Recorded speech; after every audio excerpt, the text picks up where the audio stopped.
She's running away from black people chat. KSI still better? Ain't no way you're trolling right now. That's crazy. No, it's not better. Pen to the king. Get out now, let's watch the this. group stage, featuring Crazy Raccoon attempting to complete a golden stage, the rise of Poker Face, and the beginnings of a Falcons resurgence. The first big event of week 2 was the anticipated match between Crazy Raccoon and Team Falcons. Typically, a game between these teams is full of life and vitality, but in this group stage, it was about as riveting as the 15th Twitter post of the day regarding how doomed Overwatch is. Even with Lip Straightline walking like a Lanoon and getting his pack smoked by Krusty's happy tracer of choice of a proper or stalker, Crazy Raccoon came out on top. Sources are indicating this could be due to Smurf's lack of balling ability compared to Junbin, but we aren't certain.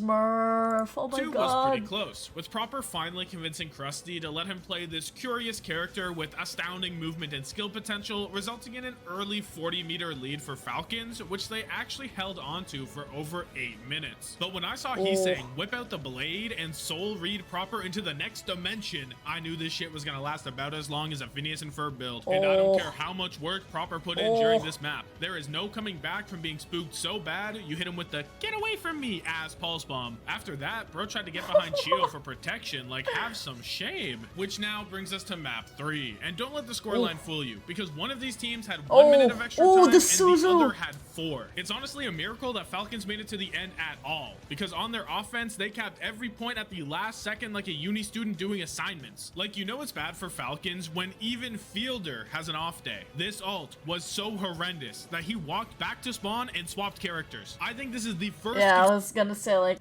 am I a terrible player for thinking that was rush to ever have a team do 0 damage while inside it. It didn't help that HeSang was putting on a clinic on any character he touched. This is 2 minutes into the Falcons offense and he is still spawn camping. He has a bigger stranglehold on the Falcons players than oil money. Just look at how fast Happy regretted peeking out. I know Proper in particular had nightmares about HeSang for the next week after this. There is no way to flank on this map, and yet he still just does it. Not even the physical geometry can stop this man from doing whatever he wants. Luckily, a different match this week would supply us with a very curious 5-map banger. But before that, let's check in on HaeJeokDan. This team was a great opportunity for Vindame to make us forget all about how his performance was so poor in 2023 that Krusty had to sign a mid-season white boy backline. Unfortunately, his play thus far has turned even the strongest believers into Olympic level divers as they jump ship. I don't really care how he got here, but any situation that has you huddling on a mini health pack for warmth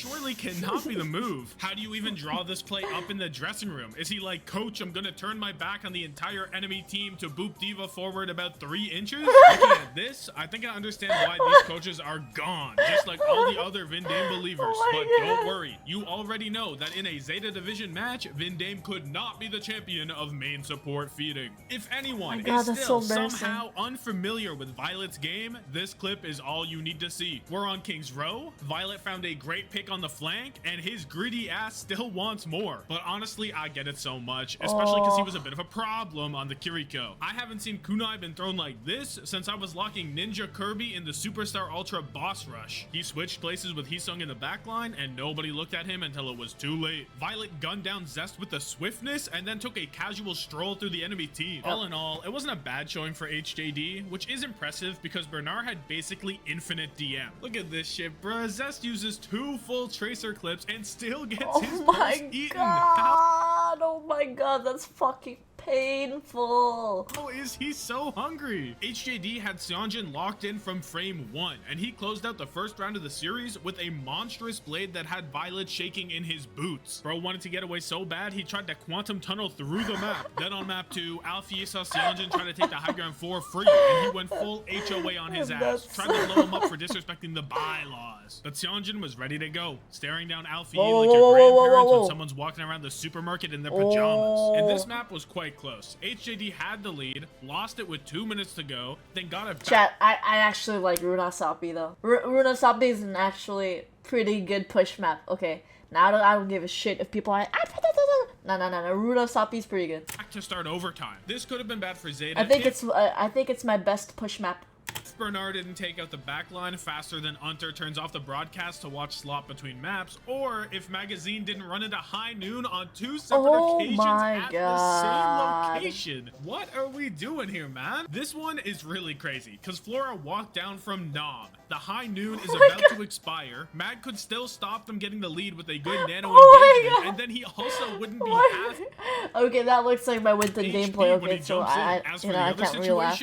Bro just really wanted the environmental kill. I can't even be mad. Your Honor, imagine how cool my client would have looked if he hit the flag. If this was anything to go by, HaeJeokDan versus Fnatic, which was happening on the very next day, should have been a pretty decent match. But despite— oh my god, chat. The worst time I had in Overwatch 2 was when 2 Echoes copied both divas. Chat, we had 4 divas running around. I can't keep up which one is my copy, which one's my diva, which one's their copy, their diva. I just gave up, chat. I stood there like, I can't do this. JD taking a map, it somehow felt my brain broke. Sure, they once again had a competitive Runasapi, and they even won it this time. But if Donghack decided to ditch the Maga or Diva earlier and brought out the Doomfist, HJD were cooked. Folks, we are looking at Doom's diabolical discipline as we speak. Mag got smoked, and then he immediately hit a punch on the backline that's straight up magical. If he misses this, he's off the map, gone, removed. Despite Donghack killing 3 instantly, Fnatic still lost this fight because Izzy was throwing nades at the ground like that was such a risky nade. Art instead of healing himself. To go outside like that is crazy disrespect on Donghack. Bro was doing this shit on pure willpower. He was on a mission and could not be stopped. Even with Mag taking up his entire screen, he was still dialed in on punching Lee Soo-min out.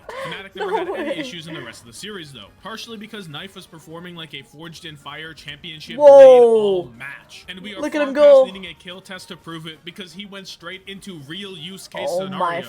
Found out firsthand that he was not built for this, despite being the one who engaged. Bro still got pieced up like a cheese string. In Vendame, he's not even allowed to exist around here. Got hit with the no-look pulse bomb through the window. But to be honest, I don't even know if this is the worst thing to happen to Vendame on this map, because the Overwatch gods decided for just a second it was time to ascend. It's like he accidentally hit a key combination to activate creative mode, like bro started flying. And now it's time for the real match, Zeta Division versus Poker Face. Ooh, so peep game and lock in. Map 1 started off with Zeta Division continuing the trend of taking classic low bob ideas and elevating them Master Chef style to make it work in the big time. In week 1, it was Flora taking to the skies with an anti-air nano boost, but this time it's both supports using the TXCXX ledge to get massive value. TXCXX ledge. Well, this was in the playbook because I'm 90% sure Violet popped this ult with the express purpose of going up. And honestly, it could be the move, because we all know Violet's history with Captive Sun, and up here, no one can touch him, especially because Fixa fucked up the wall ride. Need this man to pre-order Skate 4 immediately. These methods proved too much for Poker Face, and Zeta won Lijiang Tower handedly. Oh my god! Methods proved too much for Poker Face, and Zeta won Lijiang Tower. On map 2 though, Poker Face were not playing around. They brought out the ball brig Zen composition and left Zeta dazed and confused. Heesung specifically has never seen this before. Chad, I have to say, Chad, this is such a cancerous backline. This is so cancer! Chad! Oh my god. The legends, I'm not even sure if he knew it was a real possibility. So in OT, with ults heavily favoring Zeta, Simple came through with a Zenyatta play that made all 5 remaining Zen mains hop on and go double -5 matches in a row, because this guy is unplayable on 4 different map types, but he simply doesn't care and has mastered the fuck it we orb mindset. Map 3 was even more unhinged, as proud Soul Red Violet with a lead Widow lurking late in main to find that's crazy. Oh my god. One time, I don't know if it was on stream or not, but we had a Widow in our team in this map, and I thought, like, I'm avoiding this guy. I can't do this. And man's destroyed everybody. Holy I don't know if it was cheating, Chad. I hope not. But yeah, it kind of gave me hope to like, okay, maybe I should trust people more. This wasn't a one-fight Frederick play either. He stayed for all of first, most of second, and exerted huge pressure while doing relatively little. Statistically, he got 2 kills on Violet across 2 points. But mentally, he locked Widow on Flashpoint and inflicted major psychic damage. Belos Ria capitalized on this momentum like no other. It is psychic damage. Right here, in this exact moment, is where you can feel the narrative shift. He is no longer Belosria the dog and is now something far more sinister. He is now Belosria the wolf. the hyena, the jackal even. With Bernard the GOAT taking out both Pokerface supports, it's looking Jove. But for the first time in his professional career, WARHAMMER decides to use his Jhin powers for good. And after a quick nap mid-clip, he wakes up ready to finish the job and hits a 180 Tesla snipe to secure the point. But the job's not done. And on the very next fight, bro was in the back line playing like if he doesn't get this W, it's ice soup tonight. It's just so, I'm sorry, but like Nano Monkey would be always 10 times more scarier than Nano Blade for me. I don't care. WARHAMMER's newfound drive, Pokerface headed into map 4 at match Yikes. point. However, there was no unique part of their composition, and without a silly, goofy guy or odd selection to mess with Zeta Division's brain chemistry, they realized who they were dealing with and beat them down like a summer ant. And although it wasn't quite ice soup, Fixa still DoorDash WARHAMMER with a delightful explosive bomb. Bro wasn't quick with it either. He slow walked with shield up. So far, each team has taken turns hitting each other like it's turn-based combat, with Pokerface having enough speed to strike twice. Sigma gameplay right here, chat. Has taken turns hitting each other like it's turn-based combat, with Pokerface having enough speed to strike twice in a row. But on map 5, the stars align. Honestly, and Sigma gameplay over Maga. It's just Maga. Sensei Kiki. God, I can't do it. Real, not just spamming the A button, Overwatch gameplay. Which also brings us to a Bernard Glaze alert. Overwatch gameplay. Which also brings us to a Bernard Glaze alert. The first real Bernard Glaze of the video. I am contractually obligated to glaze Bernard. And honestly, he ain't do that much special here. But that's still a 4-piece meal, so you know it's gotta make the cut. He bounced the nuts as well. Zeta Division having a 36-second advantage thanks to Proud being an absolute widow demon. And I know that he's feeling like prime fat Kefri right now. But raw peeking Flora when he prime fat Kefri.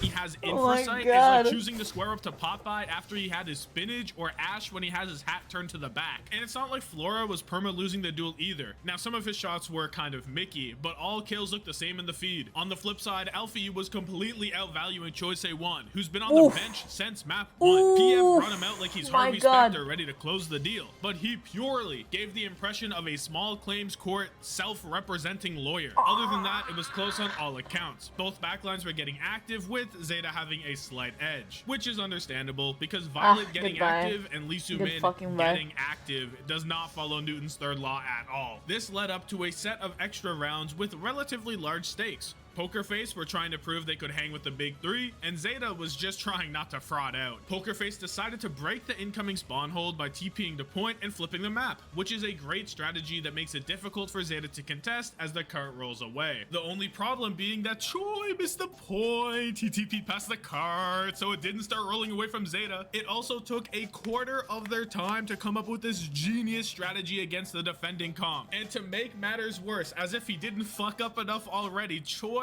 died early, so they can't TP anywhere, and their Ram has no speed to run on anybody. They were stuck with only the ability to shoot at a character with an effective D-Vintillion HP, and no way possible to take control of the cart. When it was all said and done, Pokerface pushed the cart a total of 0.00 meters. What was the Overwatch World Cup with the team who got the fastest cap? Who is the team they were playing against? It was Korea versus Philippines, I guess. Oh my god, no! Oh, you embarrassed us all! Oh my god! This led up to what could be the easiest map finish in the history of competitive Overwatch. And I know we have seen teams push 0 meters before, but you ain't seen nothing like this. Pokerface didn't realize how bad it really was and neglected to put anyone on the point for the second time this match. All that buildup, all that edging, just to end the series like that. When I called this match a giga banger, I should have called it a freaky banger, because what the fuck, man? Before going to week 3, let's take a look at what Old Ocean are doing, and they're all dead. They all died to Choice1 hate criming a wall. Okay, I've seen enough. They still don't got it. I didn't know Ryu Jaewoong was still playing. Week 3 begins still with Pokerface, this time playing against Team Falcons as they try to forget about what just happened. Luckily, Smurf trying to navigate the world on Wrecking Wheel demands attention. Bro moves like his inputs are being controlled. This is my ball gameplay, chat. What the This was ultimately enough to get PokerFace a map 1 win and make us consider just for a second that they might actually get the job done this time. Choi won a map. Yikes, man's going crazy. Who even is this? Okay, that's a terrible Smurf is fucking starting joke. the series borderline geriatric. Then we went to map 2, where Stalker fully broke out of his maximum security Kung Fu Panda Tai Lung style prison and showed the world what we already knew. Krusty cannot be in his right mind if he ever benches this guy. Bro's giving out clips like a TikTok TV show compilation account. It's too painful. It's too painful. This seems more targeted than normal. It's too painful. Survivor type challenge where every time he solos the backline, he's allowed to play one more map. But my hypothesis was immediately proven incorrect as Stalker returned to Krusty's dungeon on Blizzard World. I can't even be mad though. Happy put on a legacy performance that was so good, the broadcast gave him series MVP off this singular map, which by the way is an embarrassing amount of glaze for a couple Widow clips. Just because they're great shots doesn't mean we gotta take back shots. Like, damn. With that out of the way. What? What did you say? They're great shots doesn't mean we gotta take back shots. Like, damn. With that out of the way, we're now on map 4, which is where I can no longer overlook all that Surmajet has done in this series. He's been here for 3 out of 4 maps, and in each one has done something that's not quite a felony, but is at least a misdemeanor for sure. This ain't even really his fault because he needs to get away from Fielder, but at the same time, he might be an Uber Eats prodigy. This is generational talent. But for now, no food is being delivered because you can tell he still has passion for his I saw the trajectory. I thought, no way. Oh my god. His work. He's trying to level up his game, studying the Violet POVs to compete with the best of the best. OBS Sojourn must be getting an insane amount of views off of Majet alone because this is incredibly close. While it's not perfect because he lacks the same dramatic flair as Violet, the fundamentals are there for Okay. That happened to me a lot of times, okay? For sure. Going back to the map at hand though, PokerFace had a real chance to win thanks to their iconic ball brig Zen comp stopping Falcons from even getting to 3rd point. But it's not that easy, especially when Fielder is willing to give the guy that whiffed countless ultimates and S-tier heal slut level pocket actually would probably pay well over hour for. I mean, what are you supposed to do when you attach a bomb to someone and get a gorilla to jump on their head just for them to come out unscathed? What? And if you try to go for the king himself, just give up. Either send the entire army or don't send anyone at all. Fielder is not a final boss who could man, this guy's too good. Choi did not want to step up again. He lost recall early and legitimately froze. My man has not moved. My guy hasn't moved for 40 minutes.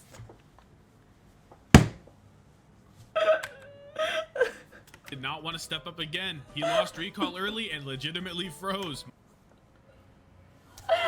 My legs are weak, chat. My man has not moved in 40 minutes. If it was up to him, he wouldn't go back out at all. There are demons out there. But then Stalker slash TP'd behind him like a Minecraft admin, and it was cooked. This actually boggles my mind. Did Falcons want this win so much that they got an employee to yell English or Spanish from backstage? Like, what's going on here? And why does Choi have the same body language as a little critter when you lift up the log they hiding under? Bro is straight bugging right now. With all of that done, it's clear to say that PokerFace are not a part of the team. They are firmly the 4th best team in Korea coming out of the group stage. Now we turn our focus back to Crazy Raccoon, who are 2 real matches away from completing a perfect stage where they drop 0 maps total. Only HaeJeokDan and then Zeta division stand in their way. And map 2 versus HJD looked like it could be the run killer. Going into OT, they have a significant meterage lead and are way up in alts, but then they beat engage onto no one in particular and do maybe damage total across its entire duration. I don't understand how it's possible to go into a fight with an